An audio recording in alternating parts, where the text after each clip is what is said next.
Hello guys, कैसे हो आप सभी लोग। स्वागत है आपका मेरे एक और नए ब्रांड न्यू वीडियो में। भाई मैं आपको बता दूं, आप लोग समुद्र के बारे में तो जानते होंगे। हम उसके जितने अंदर अंदर जाते रहते हैं हमें उतनी खतरनाक खतरनाक चीजें मिलती रहती है, रहस्यमय चीजें मिलती रहती है।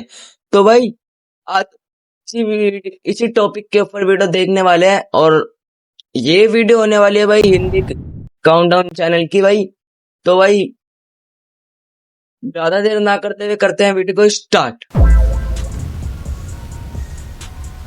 इंसान धरती का वो कीड़ा है जिसकी जिज्ञासा पापी पेट की तरह कभी खत्म नहीं होती है। यही कारण है कि अपनी इसी जिज्ञासा के कारण आज वो आकाश पाताल सभी कुछ खंगाल कर बैठा है। लेकिन नेशनल ओशियन सर्विस के अनुसार इंसान केवल 5% ही समुद्र को एक्सप्लोर कर पाया है। बचे हुए 95% में समुद्र क्या छुपाए बैठा है, इसी को जानने की जिज्ञासा में गोताखोर कुछ न कुछ गहरे समुद्र में खोजते ही रहते हैं और उन्हें बहुत हद तक सफलता भी मिली है। और इसी पर हम एक वीडियो पहले भी बना चुके हैं। तो चलिए आज फिर से हम गोताखोरों की उसी जिज्ञासा को मद्देनजर रखते हुए समुद्र में उनके द्वारा की गई सबसे विचित्र चीजों की खोज के बारे में आपको दिखाएंगे और बताएंगे, जो हो सकता है कहीं ना कहीं आपको चौंका दे या फिर हैरान कर दे। नए व्यूअर्स जल्दी से सब्सक्राइब तो कर लो और बगल की घंटी दबाकर ऑल पर क्लिक कर देना। डुगोंग जीव प्रेमियों के लिए चौंकाने वाली खबर थी। साल 2016 में कुछ गोताखोरों ने इंडोनेशिया के कोकोया आइलैंड के खूबसूरत पानी को एक्सप्लोर करने के लिए डुबकी लगाई। सब पानी के अंदर मौजूद सुंदरता को देखने के लिए उत्साहित थे, लेकिन तैरते हुए गोताखोरों को वहां की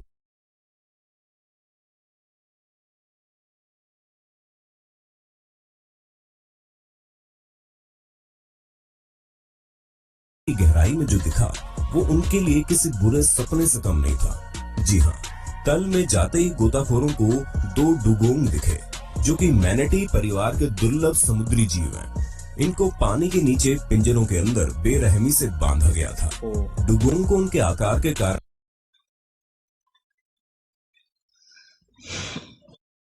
भाई इसकी शक्ल देखो भाई कैसी है यार। ये देखो भाई,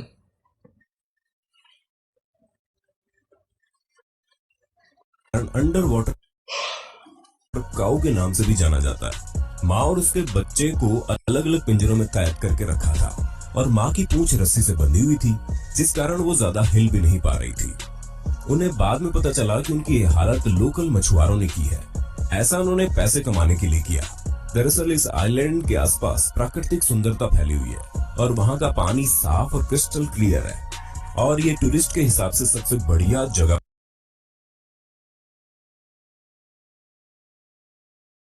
मानी जाती है।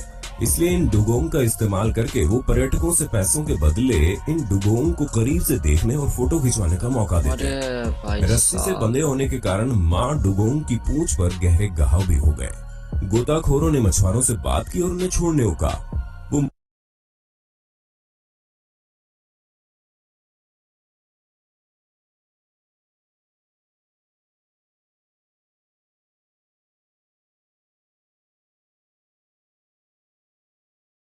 मान भी गए, लेकिन उनकी बातें संदेहास्पद लगी। तो गोताखोरों ने इस पूरी स्थिति को रिकॉर्ड किया और उसे पूरे सोशल मीडिया पर शेयर कर। भाई देखो, ये गोताखोरों ने एकदम सही किया, क्योंकि भाई उन दोनों माँ बेटों के साथ मछली मतलब जो नाम है, क्या नाम था इनका, छोड़ो भाई। मतलब ये जो दोनों जीव थे भाई, इन्हें इनके माँ के पैर पूंछ में भाई इन्होंने रस्सी बांधी ताकि वो ज्यादा हिल ना सके और अपने बेटे उनको अलग अलग पिंजरे में कैद कर दिया। तो भाई चलो भाई आगे देखते हैं वीडियो।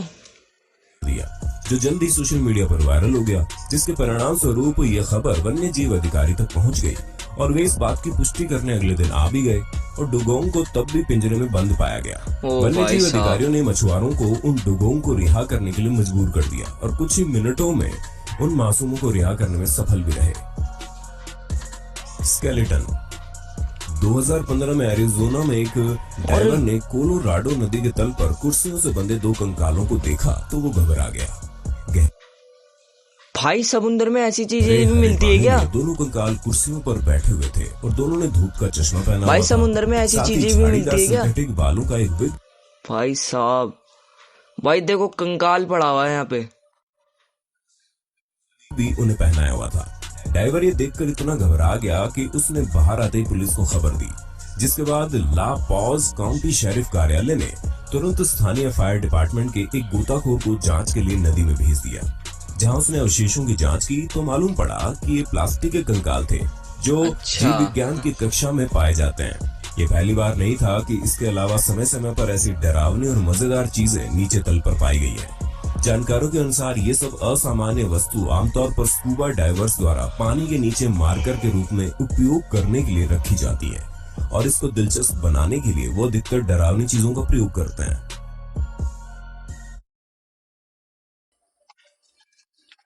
भाई ये ऐसी चीजें भी मिलती है भाई। Giant spiders. ध्रुवीय महासागरों की अंधेरी और भाई ठंडी साहब। गहराइयों में खोजी डाइवर्स को एक ऐसी मकड़ी मिली जिसने साइंटिस्ट को हैरान कर दिया। वैसे तो दुनिया भर में सी स्पाइडर पाए जाते हैं, लेकिन इनका साइज काफी छोटा है। लेकिन अंटार्कटिका में पाए जाने वाले स्पाइडर बाकी सी स्पाइडर की तुलना में बहुत विशालकाय है। ये 25 से 50 सेंटीमीटर तक होते हैं। इस फिनोमेना को पोलर जाइजेंटिज्म कहते हैं। इस ध्रुवीय एरिया में पाए जाने वाले जीव अपनी दूसरी प्रजाति की तुलना में काफी विशालकाय होते हैं। लेकिन ऐसा क्यों होता है, ये साइंटिस्ट के लिए आज भी रहस्य बना हुआ है। हालांकि कई थ्योरीज को सामने रखा गया, लेकिन कोई भी आज तक प्रूव नहीं हो सकी। जिसमें एक थ्योरी मोंटाना विश्वविद्यालय के अनुसार ये थी कि ठंडे पानी में डिसॉल्व ऑक्सीजन की मात्रा ज्यादा होती है, जिसके कारण इनका शरीर विशालकाय हो जाता है। इसको आजमाने के लिए अंटार्कटिका की मोटी बर्फ में ड्रिल करके नीचे मौजूद सी स्पाइडर्स को पकड़ के अलग तापमान और ऑक्सीजन लेवल वाले पानी में रखकर भी देखा गया और उनकी थ्योरी सच साबित हुई। लेकिन इसे आज तक साइंटिफिकली साबित नहीं किया जा सका। अंटार्कटिक सी स्पाइडर्स के पास फेफड़े या गलफड़े नहीं होते। ये अपने शरीर पर मौजूद पोर्स से ऑक्सीजन लेते हैं। मानव खोपड़ी। हालांकि डूबे जहाज, प्राचीन कलाकृतियां का गहराई में मिलना तो दिलचस्प है ही, लेकिन गोताखोर कई बार कुछ खौफनाक। भाई ये देखो भाई, ये क्या चीज है भाई? भाई साहब, भाई तुम देखो भाई, ये देखो मानव खोपड़ी। भाई ये खोपड़ी है हमारी। चीज भी ढूंढ लेते हैं। समय समय पर गोताखोरों को कभी कंकाल, कभी हड्डियां और यहाँ तक कि मानव खोपड़ी मिलती रही है। लेकिन 2007 में मैक्सिको के तट से दूर गहराई में डूबी एक गुफा में गोताखोरों को एक खोपड़ी मिली, जिसे अब मैक्सिको की लैब में ले जाया गया। तो पता चला वो 13,000 साल पहले की किसी लड़की की खोपड़ी है, जो नॉर्थ अमेरिका में मानव विकास की पहली कड़ी हो सकती है। भाई साहब, 13,000 पहले की लड़की की खोपड़ी। भाई साहब, भाई मतलब सोचो राम जी के भी टाइम से पहले की, राम जी के टाइम को भाई 7,000 साल हुए हैं अभी, और भाई ये जो खोपड़ी है 13,000 साल पुरानी है। भाई साहब,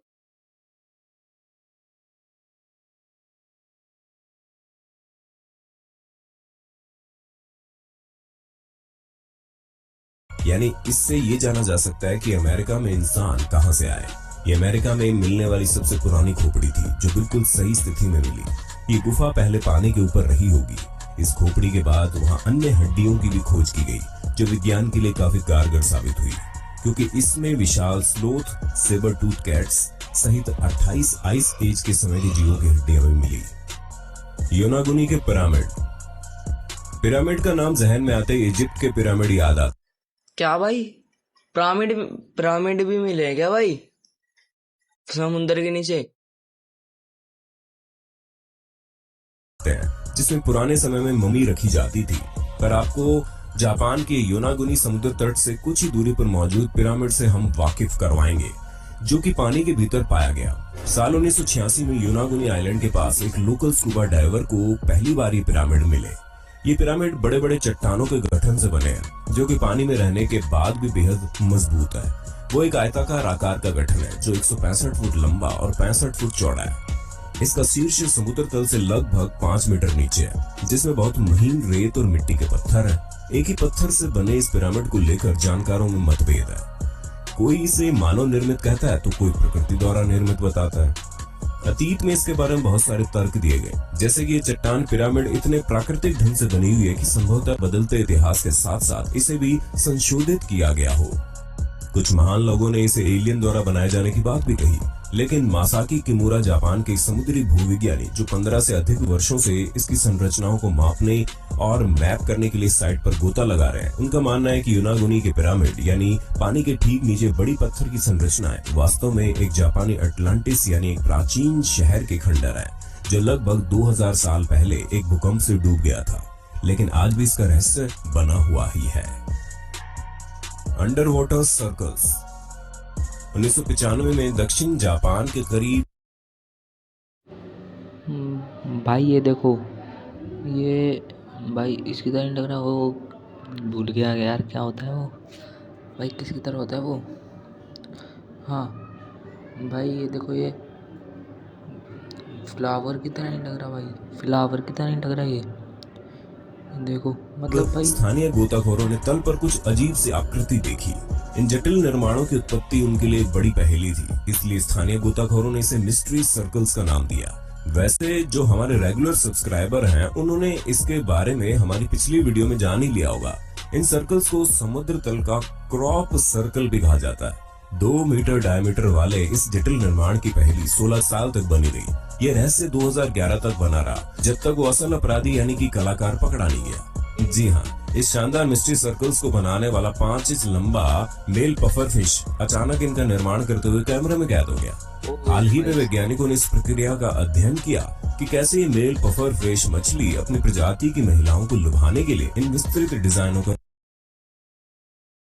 भाई इतनी सी मछली भाई इतना बड़ा भाई सर्कल बना देती है भाई साहब।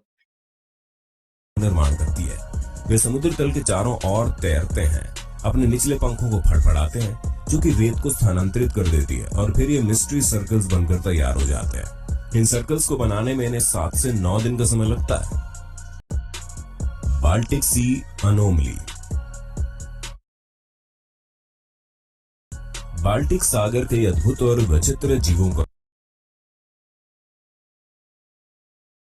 घर है, और वर्षों से शोधकर्ताओं ने इस विशाल समुद्र से कुछ ऐसी हैरान कर देने वाली चीज खोजी है जो किसी भी साइंटिस्ट को हैरान कर दे। ऐसा ही कुछ तब हुआ जब जून 2011 में ओशियन एक्स टीम, जो कि समुद्र में डूबे खजाने और जहाज के मलबे आदि की खोज करती है, उसने कुछ ऐसा ढूंढा जिसने सबको चौंका दिया। कप्तान पीटर लिंडबर्ग और सह शोधकर्ता डेनिस असबर्ग के नेतृत्व वाली टीम ने स्वीडन और फिनलैंड के बीच बाल्टिक सागर में एक धुंधली लेकिन दिलचस्प सोनार इमेज की मदद से बहुत ही असामान्य चीज की खोज की, जिसे अब बाल्टिक सी अनोमली के नाम से जाना जाता है। यह अजीब वस्तु समुद्र के तल पर जलमग्न थी। समुद्र के तल में डूबी हुई अजीब चीज 210 फीट लंबी थी, जिसमें रैंप, सीढ़ी और अन्य संरचनाएं शामिल है। भाई साहब, भाई तुम सोचो, ये दिवाली 9 फुट की है भाई वो कितना होगा भाई साहब। इस वस्तु की उपस्थिति की आधिकारिक तौर पर स्टार वॉर्स फ्रेंचाइजी के दिग्गज मिलेनियम फॉल्कन अंतरिक्ष यान से तुलना की गई। कई समुद्री जीव विज्ञानियों के लिए ये खोज सामान्य रही, परंतु जब ओशियन एक्स टीम उसी साल दोबारा उस अज्ञात वस्तु के आसपास गए तो उनके उपकरणों में हमेशा खराबी आने लगी, और फिर जब वे 200 मीटर की दूरी पर चले जाते थे तब ये उपकरण स्थिर होकर सामान्य काम करने लगते। इन घटनाओं के कारण वो इसे किसी प्रकार का एलियन यूएफओ या फिर अंतरिक्ष यान मानने लगे, जो कि चमत्कारिक रूप से समुद्र की तह में डूब गया था। इसकी खोज के बाद ये अटकलें और ज्यादा तेज हो गई कि कई लोग ये मानने लगे कि एलियन से ही संबंधित है, जबकि दूसरों को लगता है कि ये सब एक समुद्र की तह में धंसा हुआ जहाज हो सकता है जो रूसियों से संबंधित है। लेकिन हाल ही में गोताखोरों के एक समूह ने इस रहस्यमयी संरचना से नमूने एकत्र किए और बताया कि ये केवल एक हिम नदी जमा यानी कि ग्लेशियल डिपॉजिट है। स्टॉकहोम विश्वविद्यालय के भूविज्ञान प्रोफेसर वॉल्कर ब्रुचर्ट के अनुसार इस संरचना का गठन आइस एज के दौरान कई हजारों साल पहले हुआ और इन चट्टानों को यहाँ ग्लेशियर द्वारा लाया गया होगा। उम्मीद है हमारी वीडियो आपको पसंद आई होगी। ऐसी और वीडियो देखने के लिए कमेंट बॉक्स में पार्ट 3 जरूर लिख देना। घर पर रहें, सुरक्षित रहें। तो भाई साहब इस वीडियो को कर लो सब्सक्राइब, और भाई मेरे दूसरे चैनल विनय कमर वाले चैनल को भी सब्सक्राइब कर लेना। और प्लीज़ भाई, प्लीज़ भाई, प्लीज़ भाई, प्लीज़। मैं मजाक कर रहा हूँ यार, मेरे को पता है तुम कर दोगे। और भाई वीडियो को लाइक, शेयर एंड कमेंट कर देना। और भाई मिलते हैं हम नेक्स्ट वीडियो में, तब तक के लिए थैंक्स फॉर वॉचिंग।